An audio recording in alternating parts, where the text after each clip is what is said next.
Ya, saya kira wajar Pak Jokowi selama ini selalu menggunakan gaya komunikasi gimmick politik yang memang relatif sukses. Pak Jokowi ini kan mantan presiden satu-satunya yang tidak memiliki partai politik. Betul. Atau tidak berpartai. Tidak berpartai, karena telah dikeluarkan oleh PDIP karena dianggap berkhianat. Misalnya ketika dia masuk di Golkar, apa iya dia langsung ketua umum? Di Gerindra apa iya langsung ketua umum? Kan tidak segampang itu. Kalau mungkin sekedar anggota gampang. Apa yang disampaikan Pak Jokowi tentang partai terbuka ini bagus secara konsepsi, tetapi tidak realistis dalam kehidupan politik.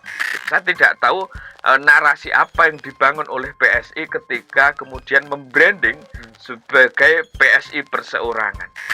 Mekanisme pemilihan ketua PSI hari ini, Mas Kaisang, itu juga tidak demokratis lewat penunjukan. Halo, selamat datang lagi di Frugal Politik. Kita lanjut ngobrol-ngobrol dengan Direktur Eksekutif Skala Data Indonesia, Mas Arief Nurul Iman. Sama-sama, Mas. Makasih, Mas. Siap, terima kasih sudah datang juga. Terima kasih undangannya, Mas. Ya, ini kita bakal ngobrol politik kalau sekarang, Ya, Mas. siap-siap. Dimulai dengan dari postingan PSI yang menyebut dirinya sekarang PSI perorangan. Ya.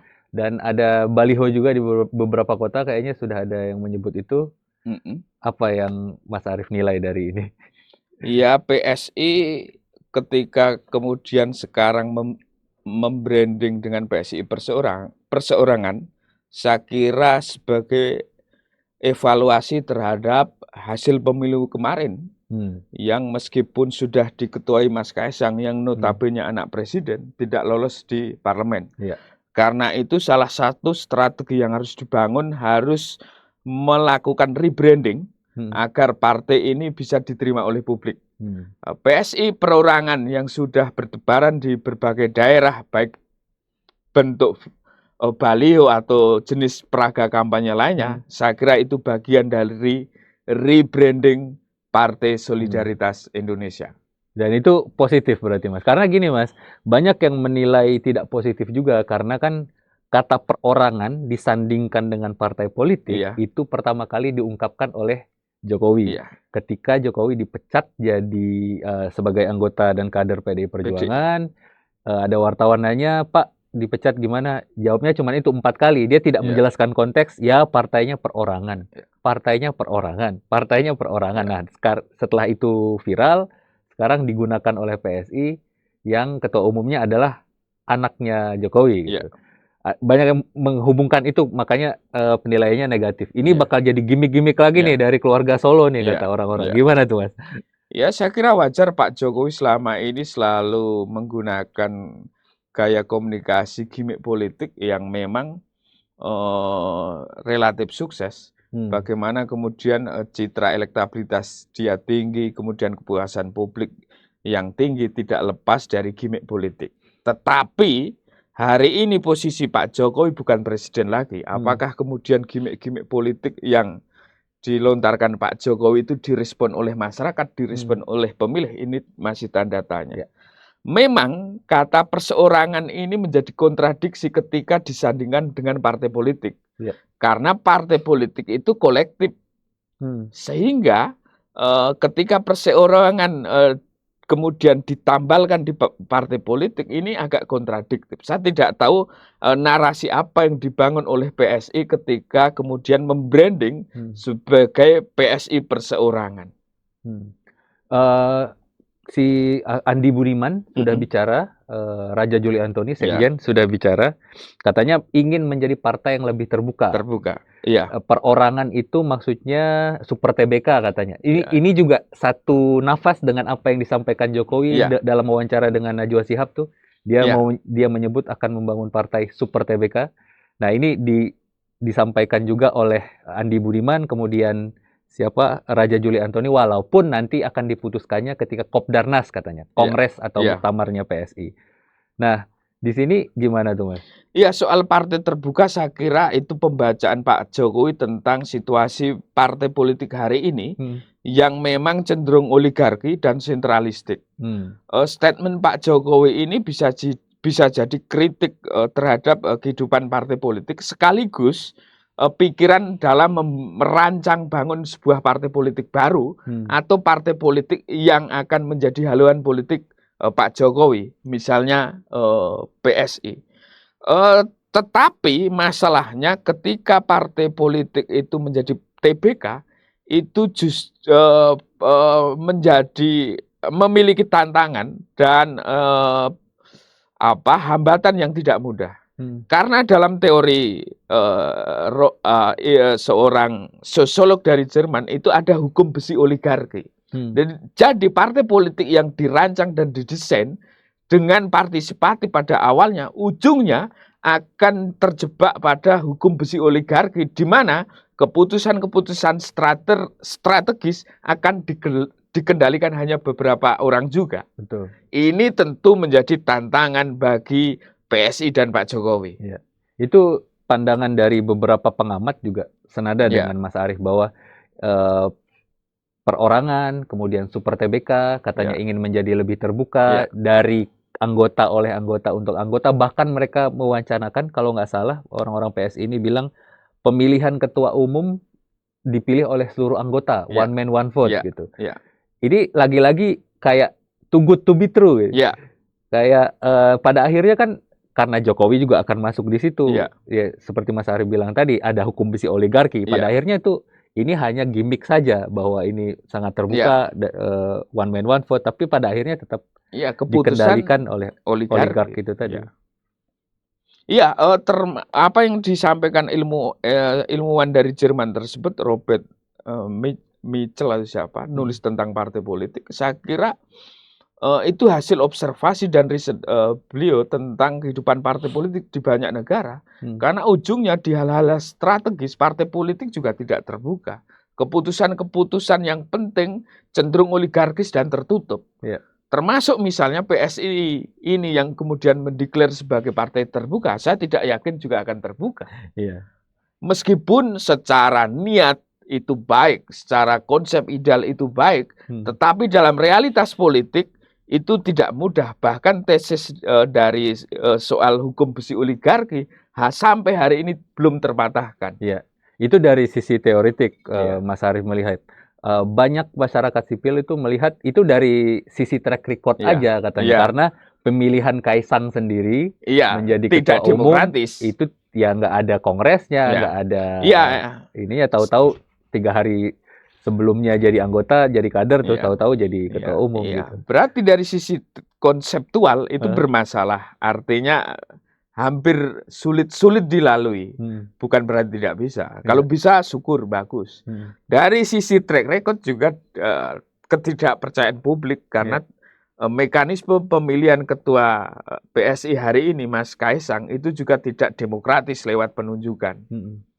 Dari sisi lainnya, Mas, ada yang menyebut bahwa PSI melakukan ini itu sebagai kritik terhadap partai lama. Bisa atau jadi paradigma partai lama yang seperti yang saya sebut di atas, yang yang dikuasai oleh ketua umum atau sekelompok elitnya saja gitu. PSI ingin melakukan terobosan dengan Super TBK dan perorangan ini. Tapi di sisi lain orang juga melihat ini gimana mau ngeritik partai lama atau paradigma lama, tapi di sini malah melibatkan Jokowi juga yang akan menjadi oligark baru. Begitu juga dengan keberadaan Kaisang di situ. Memang apa yang disampaikan Pak Jokowi tentang partai terbuka ini bagus secara konsepsi, tetapi tidak realistis dalam kehidupan politik. Sehingga ketika banyak masyarakat yang tidak percaya, tentu hal-hal yang wajar. Bagi saya, PSI harus membuktikan diri, jangan terulang itu sekedar gimmick politik. Kalau kemudian ini sekedar jualan politik, antipati terhadap PSI akan meningkat, saya kira.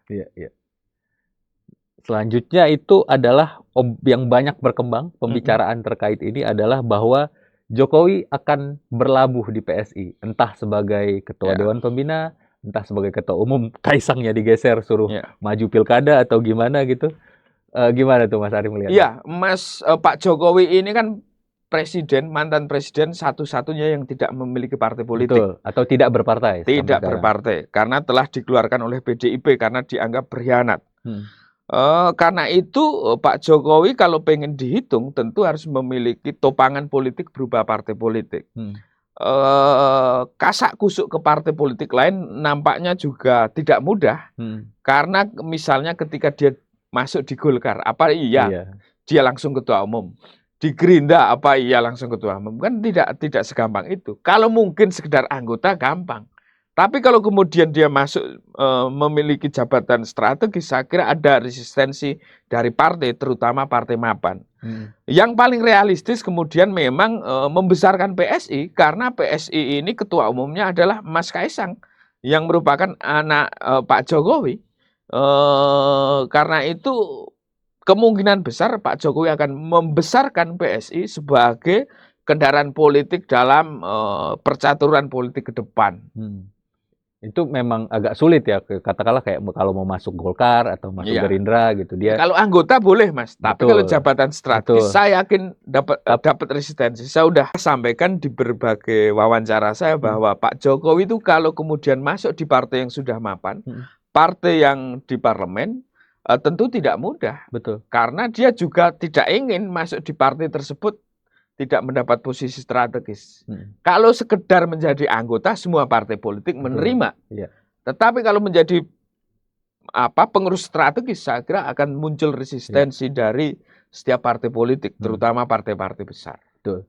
Di sisi lain, ada juga beberapa pengamat mengomentari tentang PSI perorangan ini. Kalau memang Jokowi mau berada di partai yang super TBK, udah ada partai yang super TBK katanya, yaitu Partai Golkar, yang pengelolaannya seperti pengelolaan perusahaan. Memang keputusan penting partai dipegang oleh segelintir elit, yaitu kayak direksi dan komisaris memang kalau di Golkar. Tapi itu ada perebutan di situ, tidak dipegang oleh sangat demokratis. Ya, dan pengelolaannya seperti perusahaan. Betul. Jadi kalau mau beneran niat bikin super TBK, Jokowi mau ada partai super TBK, harusnya ya gabung Golkar aja, nggak usah. Atau membangun yang seperti Golkar. Atau membangun seperti Golkar yang, tapi nggak PSI juga katanya. Karena PSI juga. Kalau PSI ya itu PSI nggak kayak Golkar, iya, nggak kan demokratis juga. Iya betul. Memang partai hari ini, partai yang paling demokratis ya Golkar.